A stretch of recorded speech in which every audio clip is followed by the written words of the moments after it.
that still fester today. The President, Vice President, and First Lady, Second Gentleman, Cabinet officials, and White House staff will host meetings and activities this month centered around the 2022 Black History Month theme, Black Health and Wellness. This includes a focus on physical wellness, mental health, environmental justice, economic growth, and spiritual wellness. White House senior staff will also host important stakeholder discussions on diversity in media, veteran wellness, and increased support for HBCU students. Last but certainly not least, we will celebrate and acknowledge the invaluable role Black faith leaders have played in communities across the nation, particularly during the COVID-19 pandemic. This is, of course, just a brief overview. Stay tuned for more announcements. Zeke, with that, why don't you kick us off? Thanks, Jen. The announcement this morning that the President authorized the deployment of 3,000 troops to Europe. The President previewed that announcement last week and then ordered it today. Is there some new piece of information or intelligence that he saw in the last few days that sort of went from being a notional thing to something that to an actual deployment? I would not read this as a decision made based on any events over the last 48 hours or couple of days. We've been in discussion and under discussion with our partners and allies in the region where these troops are going for several weeks now. And I would just outline for you, I know some of you may have watched John Kirby's briefing, but just to give some more specifics, 1,000 service members from the U.S. Army's 2nd Cavalry Regiment, which is based in Germany, will reposition to Romania in the coming days. Secretary Austin had discussed this possibility and this deployment to Romania last week in his conversation with the Romanian defense minister. Second, we are moving 1,700 service members from Fort Bragg to Poland and approximately 300 service members from Fort Bragg to Germany. Both of these moves are to supplement existing U.S. force presence in Poland and Germany.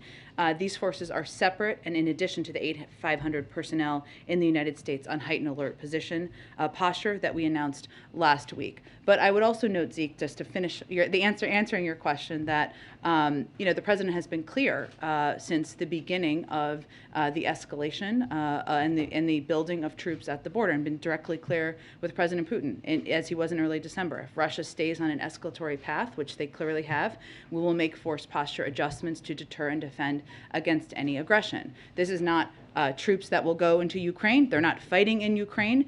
This is us, this is the United States abiding by our commitments under Article 5 to support, reassure our partners in the region.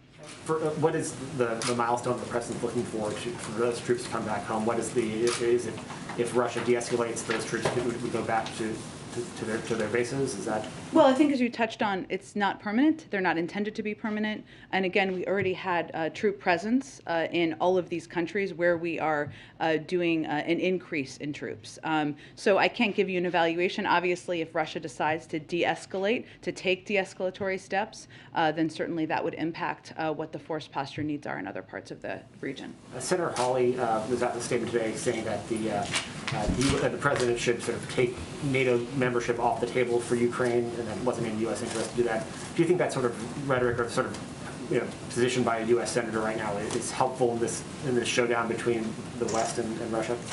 Well, if you are just digesting Russian misinformation and parroting Russian talking points, you are not aligned with long-standing bipartisan American values, which is to stand up for the sovereignty of countries like Ukraine but others, their right to choose their own alliances, and also to stand against, very clearly, the efforts or attempts or potential attempts by any country to invade and take territory of another country. That applies to Senator Hawley, but it also applies to others who may be parroting the talking points of Russian propagandist leaders. On a different topic, there's been a lot of reporting the last couple of days about how the U.S. is setting it on per capita basis with peer developed countries. The death rate in the United States is far outpacing what's being seen abroad, largely as a result of the lower vaccination and boosting rates here, as well as some other comorbidities and the like. But does the President feel that he bears responsibility that, a year into office, with this new wave, that the U.S. wasn't better prepared and that more people are dying here on a per capita basis than are in Europe, for instance? Well, the buck always stops with the President, and he would say that. But I would also tell you, Zeke, that the steps that we have taken to make progress, to prepare in the United States, far outweigh what almost any other country in the world has done to date. That includes ensuring that 87% of the population has had at least one dose, continuing to increase the number of people who are boosted, ensuring we are taking steps to keep our schools open, to make sure communities that have surges have federal resources they need. So, of course, we are still at war with a virus. That is continuing, and that is the president's top priority. He has said that before. But I would also note all the steps that we have taken to ensure we are prepared as we have ups and downs in this pandemic. And sorry, one last one. Yesterday you mentioned that it's the policy of the administration not to no longer comment on conversations with Joe Manchin about... I didn't say Joe Manchin. I said, you're often asked me about Joe Manchin. So I think that was the context of the question, which is absolutely fine. But it is our policy to not give specifics or to try not to give specifics of private conversations the president is having with members of the Senate, members of Congress. There are times, I know yesterday, of course, we had Senator Grassley and Senator Durbin here, and we did a pool spray of that. So you may say that's contradictory, but our effort and our focus is on making progress, and sometimes that means keeping those conversations private. Oftentimes it does. So I'm just curious, this is a shift from where you were a few months ago. Is that only because the Build Back Better bill failed? Is that why this policy has changed? I think it's a recognition that a lot more progress can be made when you're having private discussions, and that the president's focus in terms of what we're publicly communicating, how he's speaking to the American people, needs to be on what he's doing to make their lives better, not constant updates on the legislative process. Go ahead. Thank you, Jen. On the troops that were deployed Sure. today, you've said that they aren't going to be fighting. They'll be there to offer support. Can you offer any details about exactly what they will be doing there, and also about the distribution to these specific countries, why these 3 places, and why the 2,000 versus 1,000? Sure. Well, to be clear, they're not going to Ukraine to fight, right? So I know that's what you were asking, but just for clarity, for the transcript purposes. Our effort and our objective here has been to ensure we are ready for every contingency.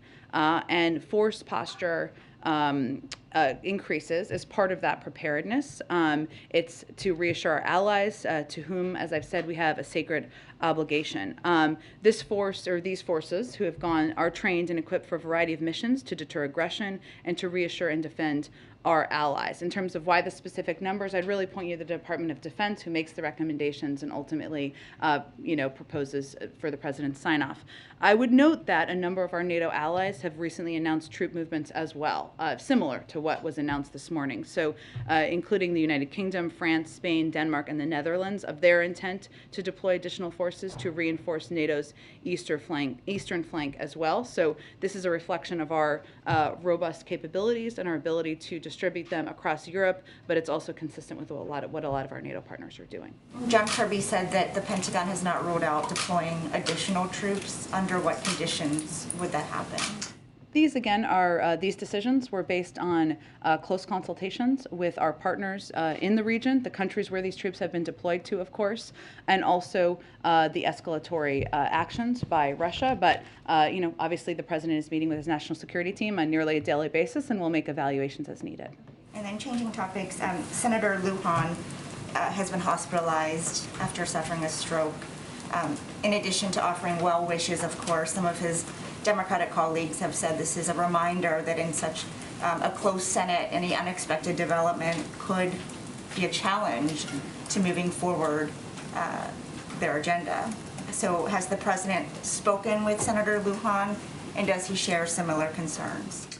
Not at this point. Let me just reiterate, I know you referenced them, but that we have all been thinking of Senator Lujan and his family. I know his team put out an update on his recovery last night, and he's 49 years old, so I would also note that, but I would point you to them for any specifics on his status. Of course, we're thinking about him, his family, his entire team at this point in time.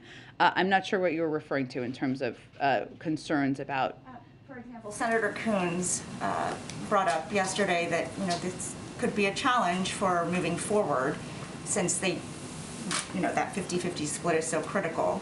So, is that something that the president has also considered? Well, life is precious, as we know.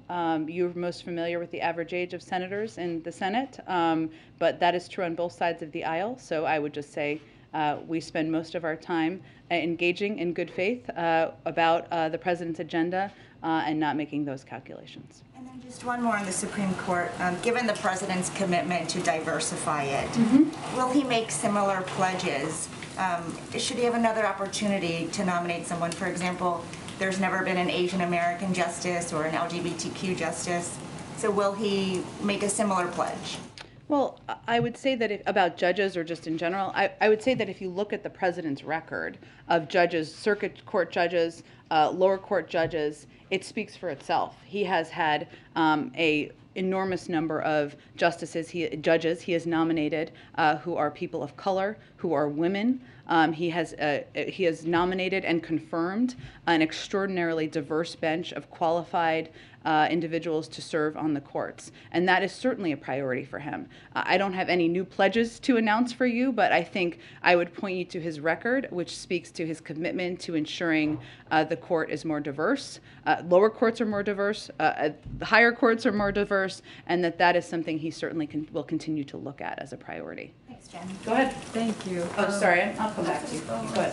I was just going to ask another follow-up on the troop movements. Yeah. Is President Biden concerned that Putin might use them as a pretext to act against Ukraine? Well, I think what's important to be very clear about here is that there is one aggressor here. That aggressor is Russia. They are the ones who have gathered tens of thousands of troops on the border. They are the ones who are threatening to invade a sovereign country. NATO is a defensive alliance. The steps and actions we are taking are to provide reassurance and readiness to our partners in the region. If President Putin and the Russians decide to de-escalate, that would be a welcome step. A follow-up on the energy issue. Qatar has said it will divert cargoes if needed, but needs the U.S. to help mediate changes in supply contracts. Who is the U.S. talking to about diverting supplies, and are any countries willing to forego their Qatari supplies to help Europe? I certainly understand the question. I would just note that we're talking to a range of countries and suppliers, not any one individual country. Obviously, Qatar is a large supplier of oil in the world, so that is certainly a statement of fact. But I don't have anything about our private conversations to read out from here. And just a quick final one: does Biden plan to watch the Olympics? U.S. athletes competing. I think it starts Friday. Yes, absolutely. We all do. I'm not going to rule out an Olympics outfit here. I would encourage all of you to do the same. Yes, we are looking forward to it and to cheering on our American athletes who will be competing. Go ahead. Just one more on the troop movements. Can you explain a bit more why the president decided to move unilaterally before NATO approved a multilateral deployment? I mean, you've talked often in here about how fiercely united the U.S. is with our NATO allies. Is there a concern that this undercuts that sense of unity? Absolutely not. And this is an important question because a lot of our NATO partners have taken a similar step. In fact, 5 other of our NATO allies have taken steps. The United Kingdom, France, Spain, Denmark, and the Netherlands have all said they have the intent to deploy additional forces to reinforce NATO's eastern flank. So these decisions can be made on a unilateral basis by the United States or any of our NATO partners to boost up support. And obviously the NATO alliance as a whole would decide if there was going to be a movement of the NATO alliance forces. So this is something that we have always had the capability to do, as all these other countries do as well. And it's an option in addition to what we've done to support and plus up our NATO partners, our NATO alliance. I think it's still not clear though then why. I mean, I know you've been addressing this here, but why now then? Given that you're saying there's no new evidence that's come to light necessarily, it's not that you have a sense that Putin is going to invade any more so than you thought a few days ago. That's true, but and I just noted that it wasn't an event because I think the way Zeke asked the question in the last day or two or over the weekend or something like that. This has been under discussion for some time now with our NATO partners and, of course, within the administration. It is also true that there's no question that Russia and President Putin has continued to take escalatory, not de-escalatory steps. So it is not that it is one moment. We are looking at events over the course of time. And at the risk of sounding like a broken record, on the Supreme Court search, has the president made any plans to meet in person with any of the nominees? Has he had any direct conversations with any of these potential candidates yet? We're just not going to provide updates from here on the process. Certainly meeting with the nominees will be, well, obviously with the nominee, but meeting with candidates will be a part of the process, but I don't expect we'd provide a play-by-play on that from here. Go ahead, Caitlin. Thanks, Jen. 2 weeks ago at his press conference, the president said, quote, "We're going to actually increase troop presence in Poland and Romania if, in fact, he moves," referring to President Putin. He has not moved yet to invade Ukraine, as far as we know. So can you explain in the last 2 weeks why that calculus has changed for President Biden? Well, I wouldn't say the calculus has changed as much as we look at a range of events over the course of time. And there's no question that if you look at President Putin's actions, they have been escalatory, not de-escalatory. But clearly, this has been a topic of discussion from among our national security team and also between our national security team and their counterparts for some time now. Is the president worried that Putin is going to try to invade a NATO ally? The president wants to, we're certainly hopeful he would not, but the president wants to take steps to reassure our countries in the region that are part of the NATO alliance. And, you know, Russia as a country, President Putin is a leader who has invaded two sovereign countries in the last several years. You know, he's somebody who's used chemical weapons. He's somebody who has pushed propaganda around the world. We're not predicting that he has made a decision. We don't know that, but we're also taking steps to be ready and to be prepared. Are removing these forces that are now being deployed, is that contingent on Putin removing his troops from Ukraine's border? Removing, these troops in Eastern Europe? 3,000 troops that the president is sending to NATO allies that he signed off on yesterday. Is that contingent on Putin de-escalating, not just de-escalating, but actually removing his troops from the Ukraine? Well, if President Putin took de-escalatory steps, that certainly would impact our calculus. But I don't have anything to outline from here. That's obviously a decision and recommendations that would be made by the Department of Defense. Okay, one last question. Last week, I believe in here you said that the assessment still was that a Russian invasion is imminent. That's the word that you had used before, that other officials have used, and you used it last week. But yesterday, the ambassador to the United Nations, Linda Thomas-Greenfield, said she would not use the word imminent. She said she does not think of Russian invasion of Ukraine as imminent. So I guess we just need some clarification on where that assessment stands right now. I used that once. I think others have used that once, and then we stopped using it because I think it sent a message that we weren't intending to send, which was that we knew that President Putin had made a decision. I would say the vast majority of times I've talked about it, we said he could invade at any time. That's true. We still don't know that he's made a decision. Okay, so you're not using that word. I think I used it once last week. But the decision now is that you're not describing it as imminent anymore. I haven't in over a week. Okay. Yeah. Go ahead, Jen. Thanks. Just another question first on President Putin and sort of the message coming from Russia. He yesterday expressed hope for diplomacy, and after the U.S. announcement on troops today, the Russian deputy foreign minister called the move unjustified and destructive. So what is your response to sort of their rhetoric of, you know, calling for diplomacy here, given what their posture is on the border of Ukraine? I would say be very open-eyed about Russian propaganda and what they're putting out there. We know what is happening on the border. Everybody can open their eyes and see. They have gathered more than 100,000 troops at the border. They have also built up troops in Belarus at another border. That has not changed. We have not seen de-escalatory actions.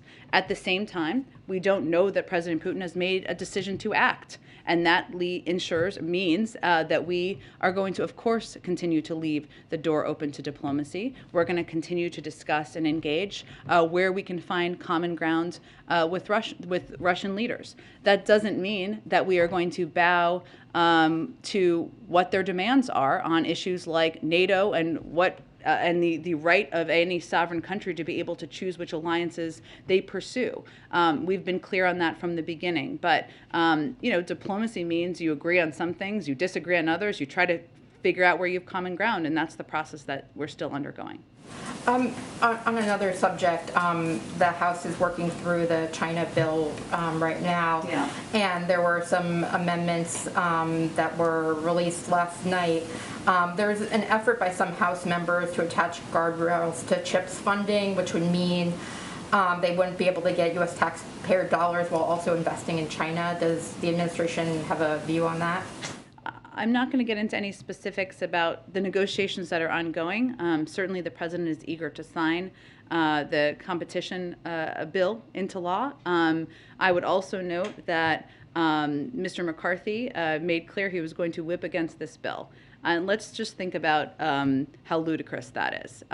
He is a leader in the Republican House. This is a bill that would help address supply chain issues. It would help make us more competitive with China. It would provide more than $50 billion in funding to ensure there's chips manufacturing here in the United States, which would help, by the way, reduce and prevent inflation over time in an industry where 1/3 of inflationary pressure is coming from, which is the car industry. So there are important discussions happening right now, but the whipping against this legislation that warranted a great deal of bipartisan support in the Senate, is certainly a question that hopefully House Republicans will have to answer for. And then just another China question on a little bit of a different subject, which is the COVID tests that are being sent out by the federal government. The Chinese company Andon Health owns iHealth, which is one of the providers. They signed a $1.3 billion contract with the Pentagon last month for these tests. Is the administration concerned about sort of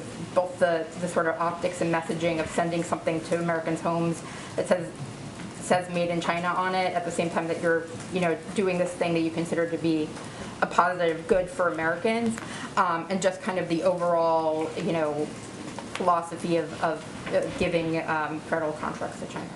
Well, I would say our objective and continues to be to increase U.S. manufacturing capacity of tests. We also needed to meet a need that we had in this country for more tests and a shortage of tests, and the understandable demand from people across this country to get tests and make them free and accessible, which required us purchasing some of those tests from China in order to meet that demand. But that doesn't change our commitment to increasing our U.S. manufacturing to ensure that we will be able to meet that demand with products made here in the United States over the course of time. Go ahead. Thanks, Jim. Yesterday, the national debt passed $30 trillion for the first time. Does the administration see that as a problem, or do you share the view of some economists that debt doesn't matter? Well, the president believes we need to have a sustainable and responsible fiscal policy, which is why he put forward ways to pay for his major proposals. He's committed to a sustainable and responsible policy in ensuring that our long-term investments are fully paid for, like Build Back Better. I'd also note that this stands in significant contrast from the previous administration and Republicans in Congress, which passed a $1.5 trillion tax cut for wealthy taxpayers in 2017 and didn't pay for it. As we look to the debt, which obviously the president wants to be lower, it's important to note that more than 95% of the national debt was incurred before he took office. The national debt increased by $7.8 trillion during former President Trump's presidency, which accounts for about 30% of its total. So we are working to be fiscally responsible, and that certainly is a priority to the president. Okay, one more on Afghanistan. There's a new report up from the UN that says that more than 100 former members of the Afghan government and other Afghan allies of the U.S. have been killed since the Taliban returned to power. There are additional reports that thousands of Afghan allies of the U.S. are still in Afghanistan. They're hiding out. They can't get to the U.S. because of issues with a special immigrant visa. Does the administration consider it a priority to get these people out of Afghanistan? And if so, why are they still there 6 months after we withdrew? We absolutely do, and we have also helped thousands of our Afghan partners leave Afghanistan since our full withdrawal at the end of August. As has been reported, there was a delay or there was a gap where there were not flights. Those have resumed, which is a good sign, which will hopefully enable us to continue to get more people out. Obviously, the president also met with the Qatari leader earlier this week. They have been an important partner here, as we don't have the diplomatic presence, as you well know, that we had prior. I would just note that from the beginning, we've been able to evacuate more than 120,000 people from Afghanistan. Some American citizens, many of them Afghan partners and allies, people who have fought alongside us during the 20-year war. And that is the largest evacuation since the Vietnam War. So I would say we are still committed to doing this. We are not naive about the challenges, nor are we naive about the conditions on the ground, which is why we are so focused on getting humanitarian assistance to the people in Afghanistan through trusted and reliable sources. But it is a good sign that the flights have resumed. Obviously, this was a topic of discussion with the Qataris earlier this week as well. Go ahead. Thanks, Jen. Just on schools, New Orleans became the first major district in the country to have a vaccine mandate for all students going into effect yesterday. We know how you guys feel about the need to getting vaccinated, but will the White House press other districts to follow in New Orleans' steps? We will always, we believe that it's up to school districts to make decisions about what steps they put in place, and we would certainly advise all of them to follow CDC guidance. On the mandate, there are a number of exemptions that parents can apply for. It's pretty easy to get an exemption.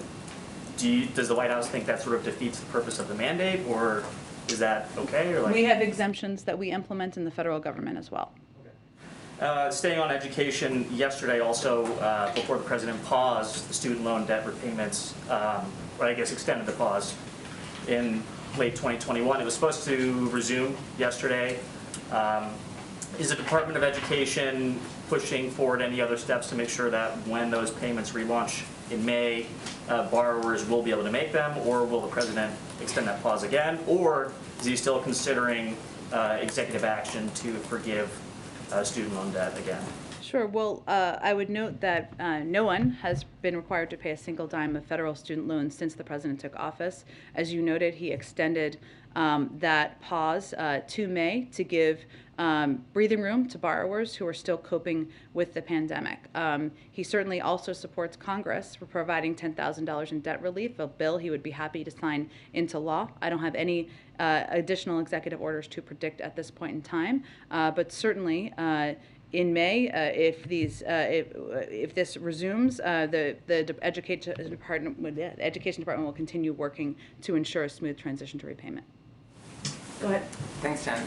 Last week, President Biden and President Zelensky discussed a macroeconomic package of assistance for Ukraine.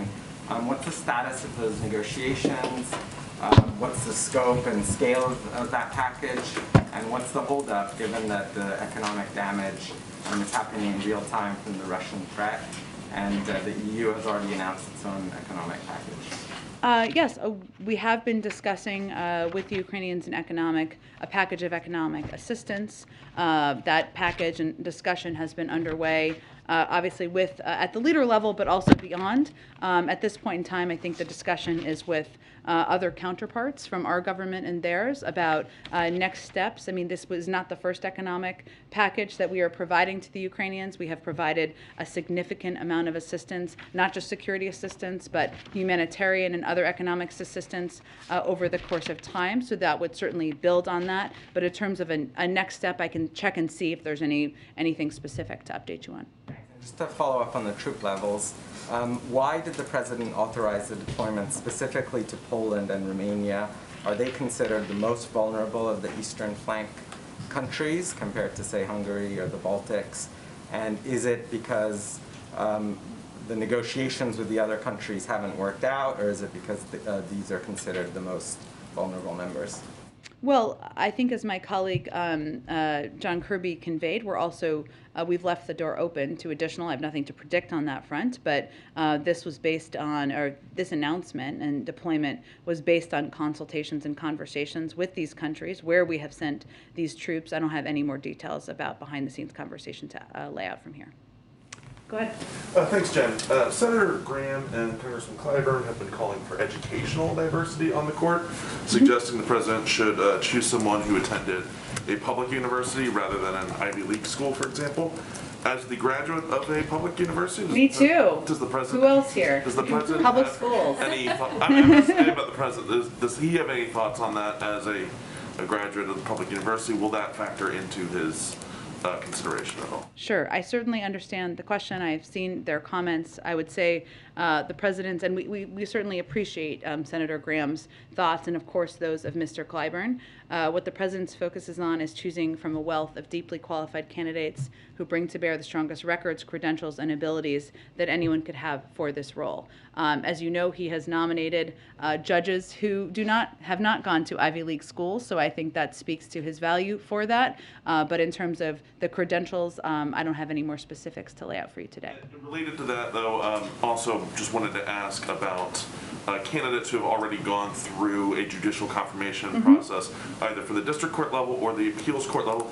Is that something the president's going to be taking into consideration, whether they've already made it through the Senate Judiciary Committee once before? The president's focus is, again, choosing from a wealth of highly qualified candidates who bring to bear strong records, credentials, and abilities to serve on the court in a lifetime appointment. That is his focus, and also doing that through consultation with Republican and Democratic members of the Senate and experts, not on navigating the legislative process. Shifting gears to one infrastructure question.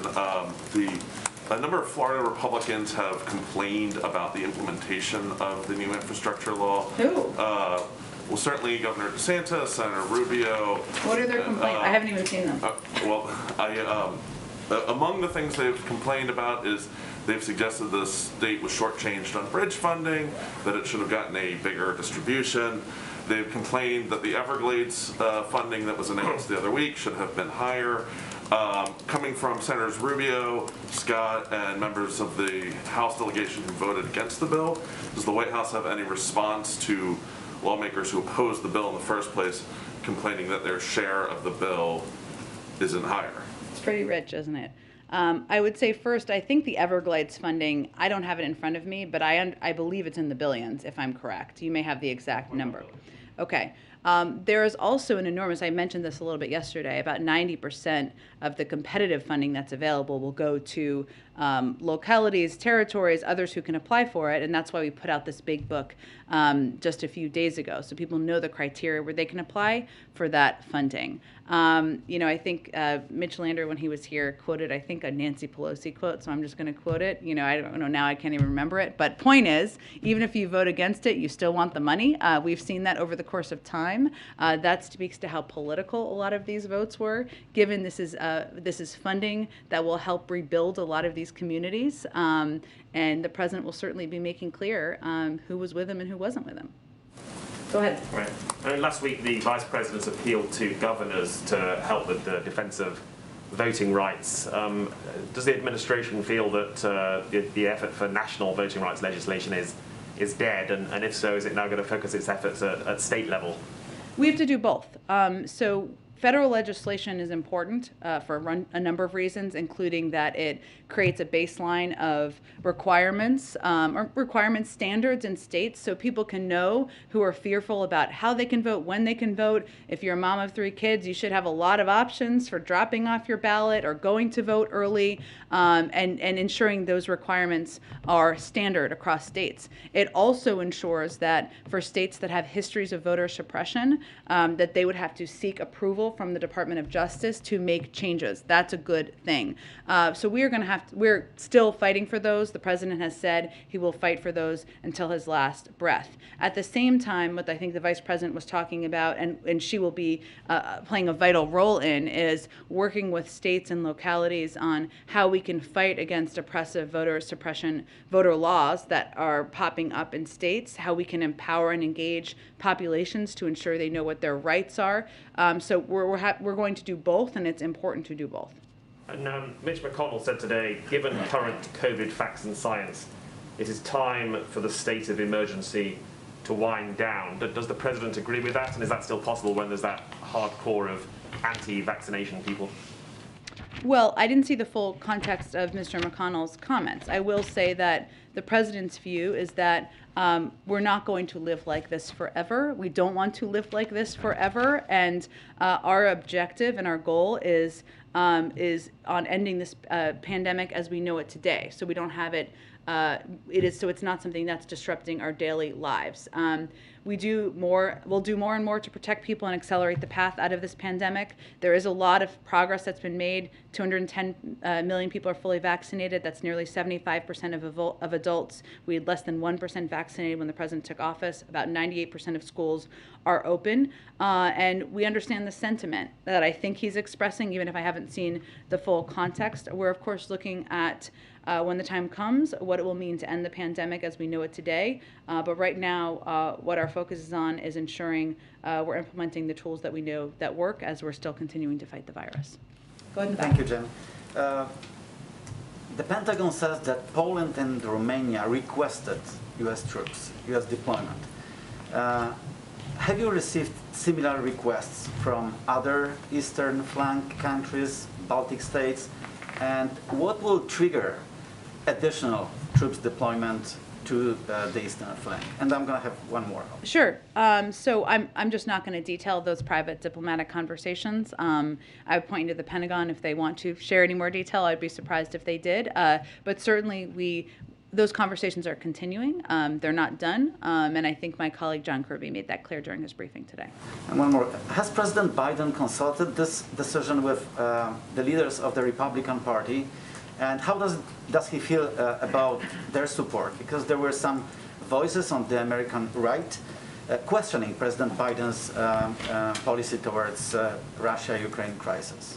Well, I would say that we have had an enormous amount of we've done an enormous amount of briefing and engagement with Democratic and Republican leaders about the decision-making and how we're approaching the escalatory nature of Russia's behavior on the border. Senator McConnell made some comments in that regard last week, and this is an issue in our view that should not be partisan. What we're doing here is we're standing up for what have long been bipartisan American values, which is standing up for the sovereignty of a country, ensuring that they have the right and the ability to choose their own alliances, supporting them with a range of economic, humanitarian, and security assistance, and doing that in a way that's coordinated with our partners and allies. There are some from the Republican Party who have not voiced support for that. And again, as I said a little bit earlier in the briefing, if you are digesting Russian misinformation and parroting Russian propaganda, you may be on the wrong side of this issue. Go ahead. Hi. Two questions. Yeah. The first, does the president know who Leonard Peltier is? Sure he does, but I have not discussed it with him. Just call me and let me know if he knows. Is he aware of the push by Democratic senators and members of Congress and native state legislators and even Pope Francis at one point to send Peltier home from prison? I have not discussed this with him specifically. I'm happy to see if there's any more follow-up. And then my second question is about the Supreme Court.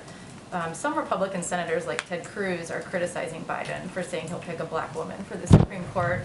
He said it's quote-unquote offensive because somehow the black woman he chooses wouldn't be the most qualified for the job. But Republicans like Cruz also celebrated when Trump picked Amy Coney Barrett for the Supreme Court, with Cruz telling Barrett during her confirmation hearing, quote, "Your children have been wonderfully well behaved. I think you're an amazing role model for little girls. What advice would you give little girls?" So my question for you is, why do you think Republicans like Ted Cruz are acting so angry about Biden picking a black woman for the Supreme Court when they were very happy when Trump picked Amy Coney Barrett for the court? I read that exact quote yesterday. Glad lots of people are following it. I think that's really a question for Senator Cruz. But it is important to note, as you just did in your question, that there was never an objection by Senator Cruz to Donald Trump promising he'd nominate a woman in 2020. You noted what he said to the woman he nominated in the hearing and how he applauded her in the hearing. The notion, the president's view, is the notion that there has not been a black woman ever on the Supreme Court in 230 years is a problem with the process, not a lack of qualified, credentialed people to consider and nominate. That's his view, but I think that's a question best for Senator Cruz. Why do you think, what's the difference between Trump picking Amy Coney Barrett and saying he'd pick a woman in advance and Biden picking a black woman? That's exactly why I called out this issue yesterday, but I am blissfully not a spokesperson for Senator Cruz, so he can best answer that question. All right, thanks everyone. Oh, yes. Senator Schumer is currently coming here today to meet with the president about the Supreme Court pick and process. Can you confirm that? Do you have any other information on what their conversation is? I believe it was under discussion to figure out how they could connect, whether it was on the phone or in person. Let me see if I can get more details on it, but it's part of the consultation process that you've seen take place over the past couple of days. Thank you, everyone. Yeah.